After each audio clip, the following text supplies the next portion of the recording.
Something doesn't feel right about this. Well, I guess it just should get home then. Hey, Mickey. Mokuba. Whoa. What are you two doing here? Well, we came to tell you that. Actually, we have no reason why we're here. We're just here because we're background characters. But why? Well, stuff. More stuff. Also because you have to do a commentary. Wait, what? Yeah, but I'm a duelist and you two too. Yeah, but this is the school experienced duelists and underrated commentators. Hey, you see that card? You see that card up there? Yeah? That was Shark. What? Yeah, he did a bad commentary in this classroom, and then he turned to a Yu-Gi-Oh card. Why are you telling me to do this again? To see if it's true. Yeah, no, I'm not doing that. Oh, I think you will. If I'm doing it, will you two do it? Okay, sure. Oh, God, no! Okay, what's the commentary? It's Mr. Enter. Commentating on Total Drama. Well, not really commentating, but ranting on Total Drama Rama. Oh. Okay.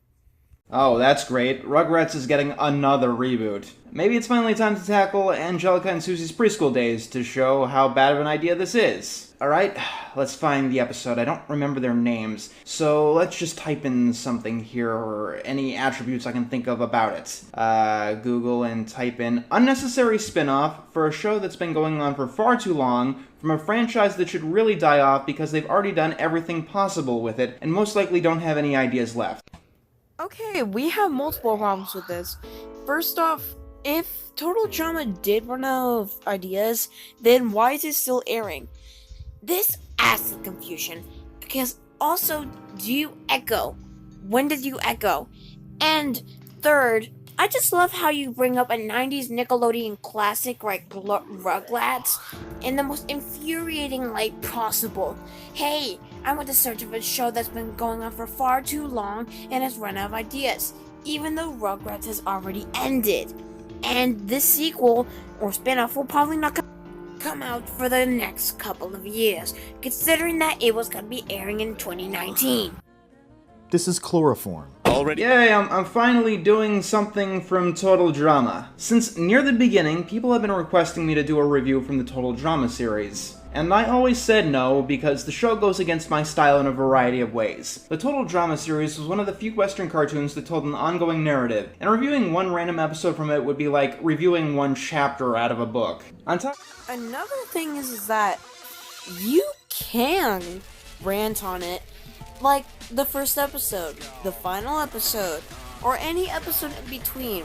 If you're having problems with plot convenience, then just bring up any other episode to show how that point doesn't make any sense, or how the character should be acting differently, or something blah blah blah blah. And if you don't want to do that, like I said before, do the first episode.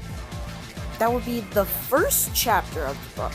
And if you're saying that you haven't done that before, I'm kinda remembering you've done that before, like a couple times, specifically in top 10s. the episodes had a fair share of gross out, but considering it was trying to ape reality television, which has a lot of shows like Fear Factor, it felt in place. So I just never really felt interested in reviewing a Total Drama episode. It just didn't feel right.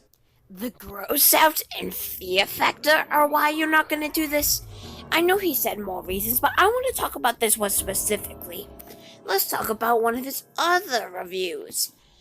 Family Guy, American Dad, SpongeBob. More that have even worse gross out and Fear Factor than this. And eventually, I fell out of the series altogether and tried to forget about it. My opinion on the franchise as a whole, I watched the first 3 seasons. And the first one was really the only one that had any magic to me. The second season felt like a very bare-bones rehash. And the third one was actually surprisingly okay, despite it being a musical season for no real reason at all. Like, not even an in-universe. Chris, the host, just wants everyone to burst into song at one random point in the episode because... A lot of the reason that I did watch and like the original season was because I really liked Survivor-type shows, and most people seem to back in that era. So the concept was intriguing. And oh yeah, Cartoon Network was so bad at making cartoons in the late 2000s that the only good things on the network was imported from another country. We have many problems with this. First off, does it really need to be bad if it's a musical? And another thing too, the thing is that they did have good shows that weren't imported by Teletoon. Like, say, Steven Universe, some other stuff. Mainly Steven Universe, We Bare Bears, stuff like that. Not just from Teletoon. Also, keep that in mind when he said that he only watched 3 out of the 7 seasons. So... yeah, just keep that in mind. Okay, post me for a second here. I didn't know this, but I actually did until now. But he criticized Teletoon so much to the point where he said that every single Flash Teletoon episode or show is bad. So, yeah, what is he even saying anymore? We can't read good. They were teen stereotypes by design. Every single one of them were designed to be the embodiment of said stereotype. So, if a second season of Total Drama brought forth another delinquent stereotype, that character would act a bit too much like Duncan. If they brought forth another fat kid stereotype, he'd act a bit like Owen. I mean, they could have picked new stereotypes, but the first season had over 20 of them, so you'd be plunging the bottom of the barrel very quickly. They could abandon the stereotype thing altogether, but once again, that takes hard work, and it kind of takes away from some of what makes Total Drama Island unique. In the end, in the second season, they didn't add any new characters at all. In the third season, though, they added 2 new characters, and immediately ran into the problems of their concept, with Alejandro just being another Heather 2.0. And finally, in like the 4th or 5th or whatever season, they finally did add a whole host of new characters. And they hit both problems. These new characters were either like people we've seen before, or their concepts were so off the wall that it really felt like jumping the shark. If my research is correct, one of the seasons actually went with the evil twin trope. In my mind, Total Drama became one of those shows like Ben 10 or The Simpsons or The Fairly Odd Parents. Just something that's always on, but nobody knows why it's on anymore because it hasn't had any intrigue or relevance for years. The only interesting thing about any of these shows is that there are enough people still watching them for the channel to justify airing them. So I tended to just forget that Total Drama still existed. But Okay, so besides the fact that you just debunked your own points twice, not only that, but how were you able to know if their stereotypes were in season 4, 5, and 6? Because guess what? You haven't watched it. Also, with the evil twin stereotype, it was Sammy and Amy. And yes, I watch Total Drama as one of my favorite shows. But the thing is that they were trying to do new stuff with those stereotypes. Like, say, Duncan and Gwen.